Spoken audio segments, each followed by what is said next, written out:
할렐루야. 사랑하는 열린문교회 성도 여러분, 지난밤도 주님 주신 은혜와 평강 가운데 단잠 주무셨습니까? 아침을 깨우는 말씀, 화요일 이 아침에 주님께서 저와 여러분에게 주시는 말씀은 출애굽기 12장 37절로 51절까지의 말씀입니다. 오늘도 주시는 이 말씀을 통하여 살아계신 하나님의 음성이 들려지는 시간이 되길 원하며, 들려진 그 음성을 통하여 삶의 기준을 세우고 성경의 세계관이 온전히 세워지는 시간이 되었으면 좋겠습니다. 오늘의 본문에는 드디어 애굽에서 430년이나 노예 생활을 하던 이스라엘 백성들이 하나님의 은혜에 힘입어 마침내 출애굽하는 그 때의 모습들을 그리고 있는 본문입니다. 어제 본문에서도 여러분이 보았지만 결국에는 끝까지 하나님 앞에 굴복하지 않고 하나님과 협상하려고 했던 바로왕은 결국에는 계속해서 타협안을 찾고 하나님과 뭔가 협상을 하려 했지만 결국에는 그가 바라는 것 하나도 얻지 못한 채 결국에는 이스라엘 백성과 유아들, 그에게 속한 식솔들뿐만 아니라 가축과 재산까지도 모두 내보내야 하는 그러한 지경에 이르게 되었습니다. 결국에는 하나님 앞에 괜히 협상을 시도했다가 결국엔 말 그대로 쫄딱 망하게 되어버린 것이 바로 왕이고 그리고 애굽인데요. 어쩌면은 결국엔 오늘은 결과론적으로 이스라엘 백성들의 그 출애굽하는 모습, 마침내 하나님의 응답이 이루어지는 그러한 본문을 보고 있지만 그 과정을 통해서 결국엔 성경에서는 우리에게 분명하게 이야기하고자 하는 메시지들이 있었습니다. 지난 이 설교 때도 여러분에게도 이야기했었지만 이번 출애굽기를 보는 저의 관점은 단순히 10가지 재앙에 관심이 가는 것이 아니라 그 과정 가운데 인물의 심경 변화와 태도의 변화 등이 저에게 관심이 갔었습니다. 첫째는 바로왕이고, 둘째는 또 모세의 모습이고, 그리고 셋째로는 바알에게 속한 신하들의 그리고 요술사들의 모습이었는데요. 결국에는 10가지 재앙이 이루어지는 그 과정 가운데 모세와 같은 이들은 그의 연약함을 벗어던지고 하나님 앞에 담대함을 회복하게 되며, 바로와 같은 자들은 조금씩 더 그 마음이 완악해지므로 하나님 앞에 굴복하지 못한 채 결국에는 하나님과 협상을 시도하다가 결국에는 오늘과 같은 결과를 맞이하게 되더라는 것입니다. 저는 어제부터 이 메시지를 계속 보면서 그런 생각을 했습니다. 결국엔 하나님 말씀하실 때 우리가 단번에 알아들으면 얼마나 좋을까라는 생각이었습니다. 결국에는 매를 맞고 고난을 당하고 어떤 재앙을 겪은 이후에라야 하나님 앞에 무릎을 꿇는데 결국엔 그때는 이미 늦었다라는 것입니다. 왜냐하면 그 모든 일들로 인해서 어쩔 수 없이 굴복하는 것은 결국에는 믿음에 의한 순종도 아닐 뿐만 아니라 이미 그가 그러한 지경에 이르기까지 그의 인생은 이미 철저하게 파괴되어 있을 것이기 때문입니다. 바로 바로왕의 모습을 보면 우리가 알 수 있는 것이고, 결국엔 그 바로왕을 왕으로 모셨던 그 애굽의 신하들과 백성들마저도 결국에는 왕을 간접적으로 원망하는 모습을 우리는 보게 됩니다. 결국에는 애굽이 완전히 망했기 때문입니다. 많은 인구가 죽었기 때문입니다. 사랑하는 성도 여러분, 성경은 결국엔 우리로 하여금 그 구원의 길로, 그리고 온전하시고 완전하신 하나님에 대해서 우리에게 분명히 밝혀주고 증거하는 책이라 저는 믿습니다. 결국에는 바로왕과 그 모세의 그 과정, 이 출애굽의 과정을 통해서 성경에서는 우리들에게 모세와 같이 하나님을 의지함으로 조금씩 담대함과 용기와 하나님의 축복을 받아 누리는 삶을 살 것인가, 아니면 끝까지 하나님께서 말씀하시고 우리에게 가르치셔도 귀가 막히고 눈이 어두운 바로왕과 같이 결국엔 강팍함으로 하나님 앞에 불순종하고 결국에는 그로 인한 결과를 얻어가게 되느냐. 사실은 성경에서는 끊임없는 우리들에게 그러한 선택을 강요하고 있는 것입니다. 오늘 이 영상을 보는 저와 여러분은 시시때때로 하나님께서 보여주시는 그 메시지와 말씀들, 그리고 실제로 아침을 깨우는 말씀, 그리고 설교를 들으면서 여러분은 어떠한 태도를 갖고 계십니까? 지난 열린문교회 역사나 제가 사역을 하면서 쭉 보면 동일한 메시지와 동일한 말씀이 전해지지만 어떤 이들은 그것을 달게 받고 하나님의 말씀으로 알아 삶을 변화시키려 하고 자신을 낮추려 하는가 하면 결국엔 동일한 말씀임에도 불구하고 어떤 이들은 귀를 닫고 악한 마음으로 그 메시지를 곡해하더라는 것입니다. 그런 수많은 일련의 과정을 보며 결국에는 모세와 바로의 대조처럼 사실은 오늘날의 성도들의 관계 가운데서도 성도들 중에서도 모세와 같이 때로는 바로와 같이 행동하는 이들이 있더라는 것이죠. 그리고 우리는 지난 교회의 역사들을 보면 알겠지만 결국에는 악함으로 말미암아 말씀을 곡해하고 말씀을 대적하는 자들은 결국에는 오늘의 애굽이 그리고 바로왕이 그러했듯이 결국에는 그들이 얻고자 했던 것 하나도 얻지 못한 채 모두 잃어버리는 것을 우리는 보았죠. 근데 인간이란 존재가 참 이렇게 연약합니다.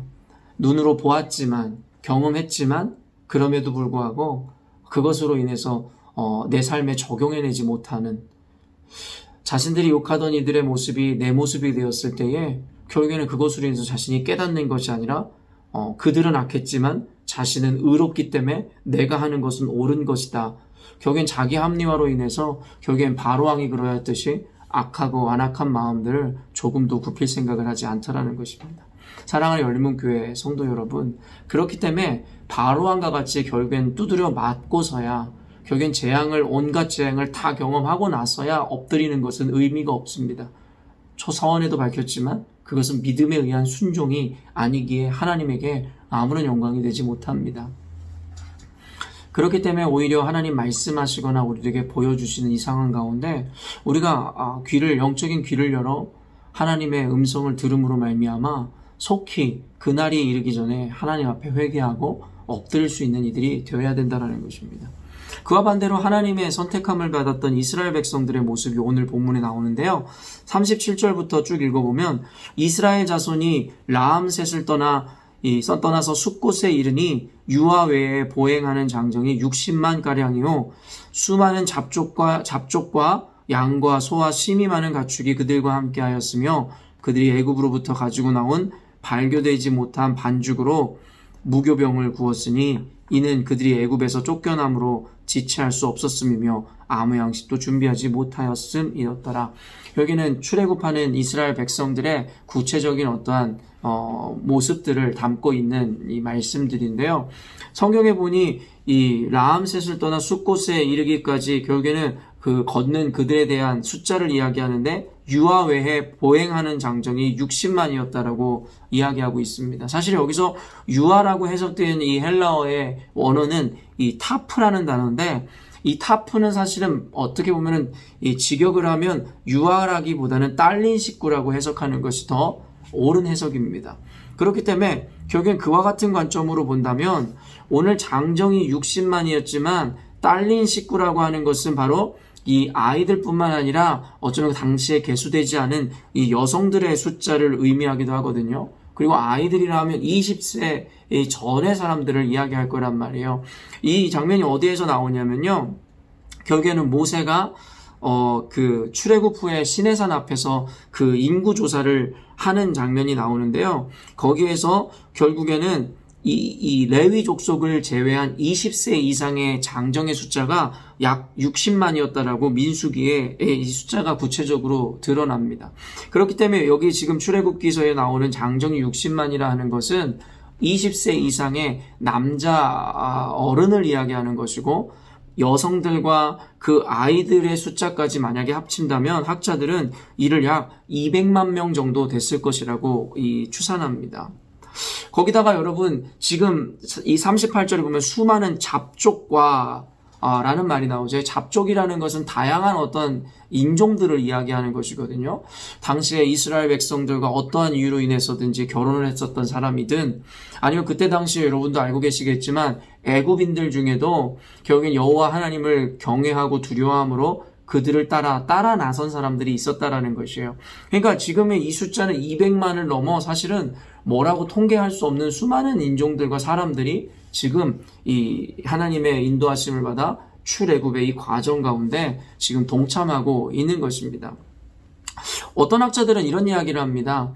여러분 처음에 야곱이 그의 식솔들과 함께 애굽으로 내려왔을 때 성경에 나오는 그들의 인구가 바로 70명이었습니다. 말 그대로 이스라엘의 인구가 70명밖에 되지 않았다라는 것이죠. 그런데 지금 이 430년 후에 그들은 이제는 국가 개념을 이루는 200만 명 이상의 민족을 이루는 이 대단한 민족이 되어 버렸다라는 거예요. 70명에서 200만 명. 물론 430년이라는 기간이 짧은 기간은 아니지만 과연 산술적으로 70명에서 여러분 이 200만 이상의 인구를 갖는 것이 가능할까요? 그래서 학자들 가운데서는 이것에 대해서 많은 이 서로의 논쟁들과 악유들이 있었지만 사실은 첫째로 하나님께서 축복하시기 시작하면 능치 못함이 없다라는 것을 생각할 때에 하나님은 당시 이스라엘 백성들에게 이 번성하는 은혜를 주셨음을 우리는 봅니다. 그래서 출애굽기서에서도 결국엔 히브리 민족이 많아지는 것을 두려워하여 그들에게 산하 정책을 펼치게 되었지만 결국에는 더욱더 그들의 인구가 늘어나는 것을 보게 되더라는 것이죠. 결국에는 아브라함과 약속하신 하나님의 그 언약이 성취되는 것을 보여주는 것입니다. 여러분, 아까와의 대조를 통해 여러분에게 이야기하고 싶은 것은 결국엔 하나님의 선택함을 받은 이스라엘, 여러분이 만약에 하나님의 그 이스라엘, 영적 이스라엘이라면 하나님께서는 하나님의 백성들에게 이와 같은 축복으로 하나님께서 형통함으로 인도하실 수밖에 없음을 성경은 우리에게 이야기하고 있다라는 것이에요. 그러면 어떤 이들이 영적 이스라엘이고 어떤 이들이 하나님께 버림받은 바로와 같은 자들일까요? 말 그대로 그 중심에 그 믿음과 하나님에 대한 절대 신뢰와 순종을 가진 자들이야말로 영적 이스라엘이고 그렇지 않은 자들, 하나님 말씀을 대적하고 곡해하는 이들이 바로 바로와 같은 자들, 바로 쫄딱 망하는 이들일 거라는 것이 바로 성경에서의 해석인 것입니다. 그도 그럴 것이 여러분 오늘도 출애굽의 그 하나님의 기적에 동참하는 그 잡족들에 대해서 우리가 한번 생각해 보자라는 거예요. 이스라엘 백성들은 이 소위 말하는 선민의식에 빠져있고 선민사상을 갖고 있었지만 그래서 굉장히 배타적인 민족이었지만 사실은 그것은 하나님의 의도가 아니라 그들이 하나님을 잘못 이해한 모습에서 발생된 일일 뿐이라는 것이죠. 왜냐하면 구약 성경을 가만 보면 하나님께서는 어떤 인종차별을 하지 않으시더라는 거예요. 하나님께서는 뭐 여리고성에 들어갔을 때나 가나안 땅에 들어갔을 때 이방인들에 대해서 잔혹하게 진멸법을 통해서 헤렘법을 통해 그들을 진멸하지 않으셨습니까? 라고 여러분이 질문하실 수도 있겠지만 성경에 여러분 곳곳에 보면 주님께서는 인종을 차별한 것이 아니라 바로 믿음에 의해서 그들을 구분하였을 뿐이라는 것에 대해서 성경은 분명히 이야기합니다. 말 그대로 유월절 그 패스오버, 그 유월절 사건이 일어났을 때에도 마찬가지로 이스라엘이라고 해서 구원 얻은 것이 아니라 모세를 통해 주신 말씀을 듣고 순종한 자들의 가정은 지켜주셨다라는 것입니다. 또한 출애굽 당시에도 하나님 말씀에 순종하여 그를 따르던 잡족들과 애굽인들도 하나님은 구원하셨다라는 것입니다. 그리고 여러분 이후에 이 할례를 받은 후 유월절을 지키라라는 이 구절들에서 여러분 결국에는 하나님께서 애굽 땅에서 나와 그들을 인도한 것에 대해서 기념하며 유월절을 그들에게 절기를 지키게 하나님 명령하시는데요. 성경에 보면 여호와께서 43절에 여호와께서 모세와 아론에게 이르시되 유월절 규례는 이러하니 이방 사람은 먹지 못할 것이나 각 사람이 돈으로 산 종 할례를 받은 후에 먹을 것이며 거류인과 타국 품꾼은 먹지 못하리라. 결국에는 이것을 보면서 아니잖아요. 결국엔 이방 사람들과 거류인과 타국 품꾼들은 먹지 못하게 하심으로 하나님의 그 유월절 그 거룩한 예식에 참여하지 못하게 하심으로 이방 민족에 대해서는 차별하신 것 아닙니까? 라고 생각할 수 있지만 그 이후의 말씀들을 여러분 쭉 보면 뭐냐면 48절에 너희와 함께 거류하는 타국인이 여호와의 유월절을 지키고자 하거든 그 모든 남자는 할례를 받은 후에 가까이하여 지킬지니 곧 그는 본토인과 같이 될 것이나 할례 받지 못한 자는 먹지 못할 것이니라. 본토인에게나 너희 중에 거류하는 이방인에게나 이 법이 동일하니라 하셨으므로 결국엔 보십시오. 이스라엘이라고 하는 그 혈통이나 민족에 지금 주님이 집중하는 것이 아니라 할례를 받았다라는 그 믿음의 표식에 대해 집중하는 것을 보게 되는 것이죠. 결국에는 이스라엘 민족만 구원을 받을 만한 선민들이 아니라 결국에는 영적 이스라엘, 하나님 앞에 마음에 이 할례를 받은 자들, 결국에는 하나님 앞에 믿음으로 말씀을 듣고 순종하는 자들에게라야 하나님이 구원의 은혜를 베풀고 하나님의 친백성 삼으시고 또한 아까 이스라엘 백성이 축복을 받을 것과 같은 그러한 형통함과 은혜와 복을 주신다라는 개념입니다. 그렇기 때문에 오늘 말씀을 통해 우리에게 사실은 주시는 메시지는 굉장히 많을 것입니다. 배타적여지지 말라는 것이죠. 그러나 사람에 대해서 배타적여지지는 않아야겠으나 결국엔 믿음에 대해서는 우리는 배타성을 띌 수밖에 없는 것입니다. 그렇기 때문에 현대의 많은 심지어 기독교라 하는 이들이 버려가고 있는 다원주의라든가 종교 통합 같은 것은 이 여호와 하나님만을 온전히 믿는 우리들의 신앙관념에서는 결코 받아낼 수 없는 것일 것입니다. 그러나 반대로 교회를 다니는 이들이 결국에는 세상의 사람들을 더럽게 여기고 그들을 배타적으로 내몰려고 하고 받아내려 하지 않는 그런 태도를 가진 사람들, 예전에 소위 신앙 있다라고 하는 교회나 그리스도인들이 이와 같은 일들을 많이 했거든요. 예수 믿지 않는 사람들이랑은 상종도 하지 않고 교제도 하지 않는 것. 사실 그건 역시도 하나님께서 원하시는 일이 아니라는 것입니다. 어떤 인종이냐 어떤 사람이냐에 대해서 우리가 차별하지 말고 그들에게 결국에는 믿음이라는 것을 심어주어 그들이 우리와 함께 같은 하나님의 백성으로서의 이 하나님의 복을 받아 누릴 수 있는 사람들이 되게 하라는 것이 결국엔 하나님의 마음이며 하나님의 의도라는 것입니다. 그러므로 현재는 하나님을 알지 못할다 할지라도 사람과 인종이나 어떤 문화나 계급에 의해서 사람들을 차별하는 것이 아니라 결국에는 믿음 안에 들어온 자들이야말로 결국에는 하나님의 백성이며 영적 이스라엘이라 말씀하시는 그 말씀을 기억하므로 영적인 것에 대해서 진리에 대해서 타협하지 않되 사람들을 우리가 수용할 수 있으므로 그들에게 결국에는 타협하지 않은 순수한 복음을 전하여 영적 이스라엘로서 세상 모두가 하나님께 복을 받는 그런 세상을 만들어가는 것, 그것이 바로 우리 교회와 이 세상의 기독교인들에게 하나님께서 주시는 사명이라 믿습니다. 사랑하는 열린문교회 성도 여러분, 오늘 말씀을 통해서 여러분은 어떤 것을 깨닫습니까? 이 출애굽 과정을 통해서 주님께서 우리에게 분명히 말씀하시는 이 하나님의 음성에 귀를 기울이셨으면 좋겠습니다. 오늘 말씀을 통해서도 각자가 받은 은혜와 적용점이 다를 것인데 오늘 말씀을 통해서 결국엔 우리 열린문교회 그리고 이 말씀을 경청하고 듣는 모든 그리스도인들에게 결국엔 영적 이스라엘로서의 하나님의 부르심으로 인해서 결국에는 하나님께 그들이 누렸던 그 축복과 그 형통함을 온전히 누리시는 저와 여러분의 삶이 되시기를 주님의 이름으로 축원합니다. 이 시간 함께 기도하도록 하겠습니다. 사랑의 하나님 감사합니다. 오늘도 말씀을 통해 우리에게 온전한 기준을 세워주시고 성경의 세계관을 우리에게 보여주시니 감사합니다. 그동안 우리가 성경을 잘못 읽고 잘못 이해함으로 결국에는 세상과 단절하고 결국에 예수 믿지 않는 사람들과 교제하지 않는 것이 거룩함을 지키는 것이고 그것이 교회의 신앙의 자랑처럼 여겼었던 것을 하나님 이 시간에 반성해 봅니다. 하나님께서 원하시는 것은 인종적인, 문화적인, 어떤 계급적인 차별이 아니라 결국엔 그 모든 이들에게 복음을 통하여 하나님의 백성 될 수 있는 기회를 주라 말씀하심에도 우리는 결국에는 이스라엘 백성들이 갖고 있었던 선민사상과 같이 결국엔 우리는 거룩하고 저들은 더럽다라는 잘못된 관념으로 결국에는 이 신앙생활을 해왔던 것을 기억합니다. 주님, 이 복음과 진리에는 타협하지 않되 모든 이들을 사랑으로 품을 수 있는 우리 교회 되게 하여 주시고 궁극적으로 그들에게 타협되지 않은 순수한 복음을 전함으로 말미암아 이스라엘 백성들이 누렸던 그 형통함과 축복을 우리 모두가 받아 누리게 하여 주시옵소서. 또한 바로왕의 모습과 모세의 대조를 통해서 하나님 우리에게 깨닫게 하시듯이 하나님의 동일한 말씀을 듣고도 우리 안에 선한 열매를 맺고 있지 못하는 지체들이 있다면 주님 그들을 긍휼히 여기심으로 말미암아 회개의 바른 열매를 맺어 하나님의 백성으로서의 삶의 회복을 이룰 수 있도록 주님 도와 주시옵소서.